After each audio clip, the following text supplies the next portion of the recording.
viewers, welcome back to my YouTube channel. If you're new, don't forget to subscribe, like and comment.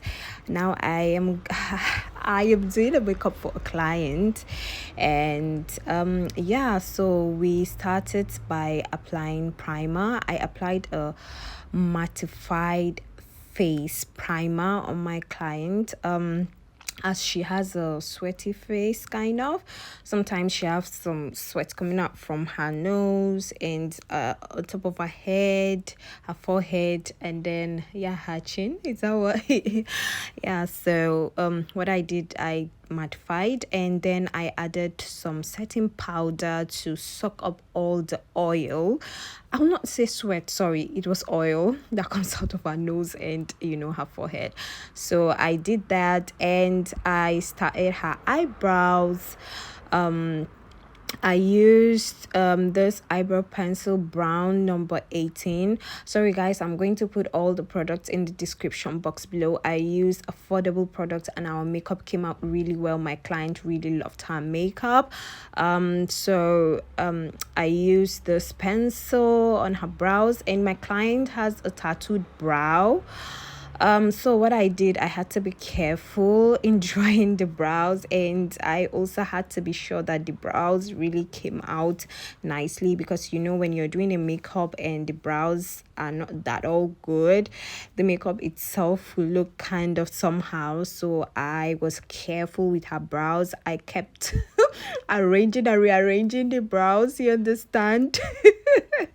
Yeah, so after drawing the brows, I then went with my concealer to clean up the brows, as you can see right now.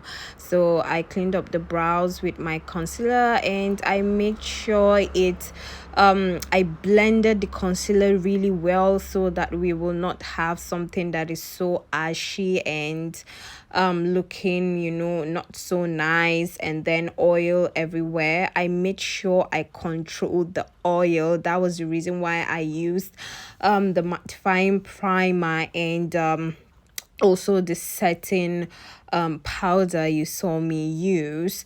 So I went ahead to clear the brows. I kept cleaning and cleaning with my concealer. I did same with the other brows. I kept cleaning and cleaning, and I kept arranging the brows as well, because I told you it was a tattoo brow.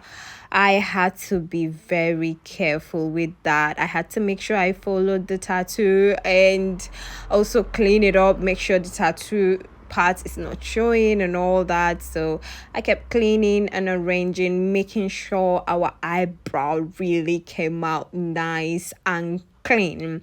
As you can see, I still went ahead with pencil to darken it a little bit. I tried to make this eyebrow that it's so common, like you just go one, but it didn't work. So I had to make sure that the brow is well done.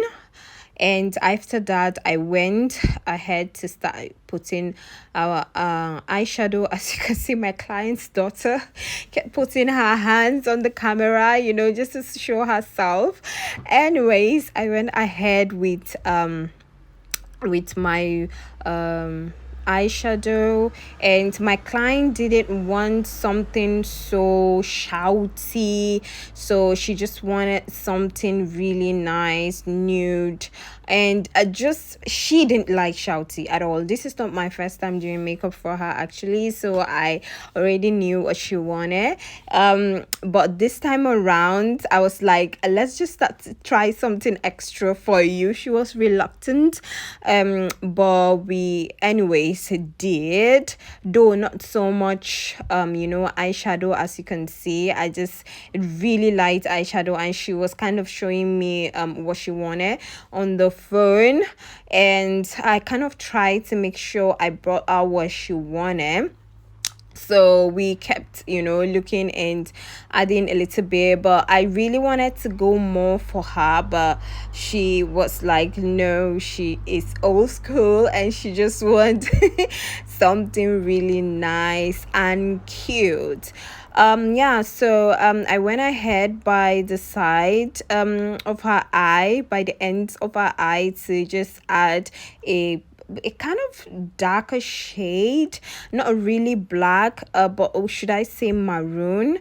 As I've said, I'll put all the products in the description box below so that you can see them for yourself and what I use for her eye. So this, I went ahead to use eyebrow gel to just brush out the eyebrow, because I forgot to do that earlier. So I just did that, and I had to, I just finished the eye, and now I am trying to fix the eyelashes. She didn't want extravagant eyelashes as well, though she was going for a get together party like thing, but I had to convince her to use eyelashes.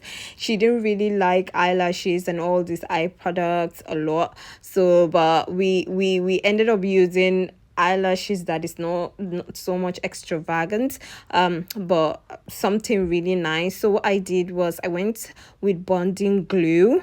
The bonding glue I use is very mild, a really small quantity, just something that will hold for her till evening, because I went in the morning, and they have this program till evening, a party like thing, sorry, till evening.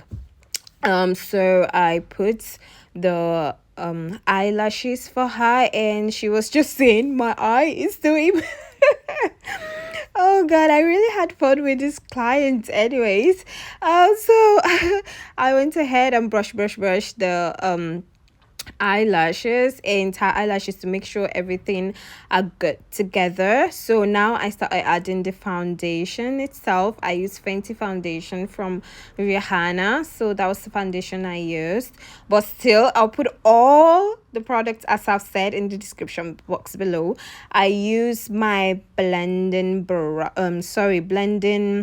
yeah, not brush. Oh, what's the name of this thing? Blender. Yeah, I use my blender to blend. Don't mind me, I usually forget the names of these things, but yeah, I use my blender to blend. Normally I use my brush, but I notice sometimes the blender blends really well more than brush. I just noticed it lately. So I have been using my blender these days to blend my makeup up. So I the next I added concealer. I use the pro concealer. That's what I used for her under eye. I use it for her under eye, on her nose, top of her mouth, and her forehead, and then is the chin. Yeah, so these are the areas I used, and this is specially done so that when you snap pictures, the lighting will come out so nicely, and the makeup will come out really nicely on your client. So I blended, and I added my setting powder to set everything up, so that the setting powder will also lick up, or I would say suck up, all the oil from the makeup, and also make that place really nice when you snap pictures and all the lighting and all that. So I use my setting powder there, all the places, and then make a line down her chin. I think this is called chin, yeah. And then I added the not highlighter, sorry, I added the what is this thing called, god? Don't mind me, please. Not the highlighter, the other thing, oh god. Yeah, so I use my contour there, and yeah, I added the blush, and I use powder to clean everything up after that, just to clean her face, all over her face, to make it really nice. After that, I added a spray on her face, and I gave her the fan, just to make it dry up a little bit, and then from there I added my highlighter, yeah, on her cheek. Yeah, my client's daughter kept doing that on her cheek, on her mouth, on her forehead, and also on her nose, the straight line. And yeah, I am just using the contour again to contour her nose side really nice, so that it can come out, you know, that pointed nose that we all love. Yeah, and then the highlighter as well, the shine highlighter on the nose. And yeah, just to make the nose come out really nice and pointed. I also put parts of the highlighter on the side of her brows, just to make it really nice and lovely, and also her lips, on top of her lips, to make me draw the line, you know, the lip line, you know. So I'm using the lip liner now to line the lips, and after which I used my brush to put the it's like a lipstick, but it's a matte lipstick, and it's kind of you know, brownish like, or let me say nude like. After which I added a lip gloss for her, so that it can be glossy and shiny, if you know what I mean. Yeah, so this is how it went, and my client really loved her face. She was like, this is really like a wedding like makeup. She was like, she felt like it's her wedding, and she just loved it. She was like, oh, this is a wedding stuff, not really even you know, just a party like thing. So after that, I just added some pencil, you know, eye pencil, black eye pencil on her waterline. I told you my client didn't want too much eye makeup, so we didn't really even add you know, the eyeliner on top, but I had to put the pencil, the black pencil, on her waterline to make it really nice. So yeah, she really loved her makeup, and that is it. You're gonna see our final look now. Thanks for watching. Bye.